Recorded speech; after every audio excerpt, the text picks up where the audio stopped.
नमस्कार विद्यार्थी मित्रांनो, मी रजनी भंडारे, बाबाजी दाते शासकीय औद्योगिक प्रशिक्षण संस्था यवतमाळ येथे बेकर अँड कन्फेक्शनर या व्यवसायाची शिल्पनिर्देशिका।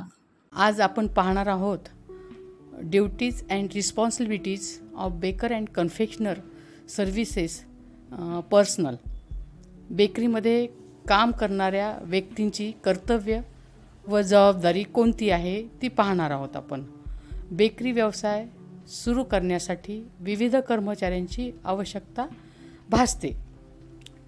कोणकोणते कर्मचारी बेकरी व्यवसायासाठी लागतात ते आता आपण पाहूया। बेकरीमध्ये जो पदार्थ तयार करणारा कुशल समजला जातो असा हा मास्टर शेफ, ज्याच्या मार्गदर्शनाखाली पदार्थ तयार करण्याचे काम चालते, याला आपण मास्टर शेफ असे म्हणू। मास्टर शेफच्या हाताखाली जे काम करणारे कर्मचारी असतात ते म्हणजे कुशल कामगार, जो पदार्थाचे मिश्रण चांगल्या पद्धतीने तयार करणे व पदार्थाचा दर्जा कायम टिकून ठेवणे व आवश्यकतेप्रमाणे इतर कामे करणे, त्याला आपण कुशल कामगार असे म्हणू। कुशल कामगारांच्या हाताखाली काम करणारा अकुशल कामगार, याला आपण मदतनीस असेही म्हणता येईल।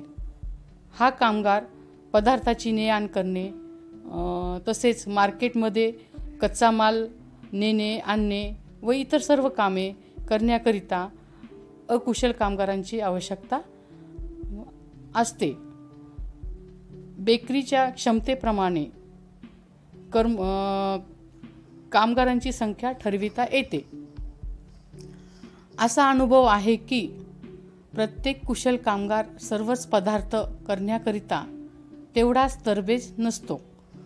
जसे केक करणाऱ्या कामगारांना बिस्किट करण्याची कला साध्य नसते। प्रत्येक पदार्थाचे वेगवेगळे वैशिष्ट्य असते।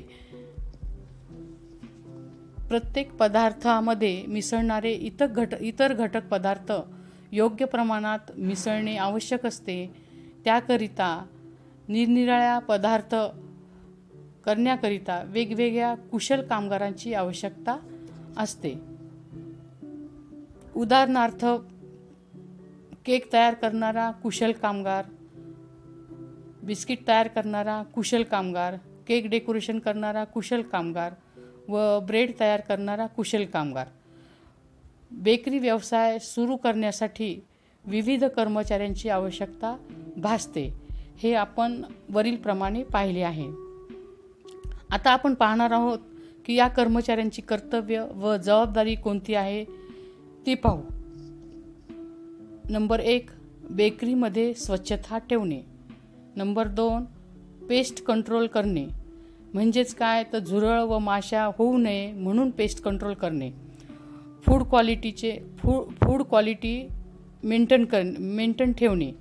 बेकरीचे नियम पाळणे। स्वतःचे स्किल वेगवेगळे अपडेट करणे व त्यानुसार पदार्थामध्ये नाविन्य आणणे।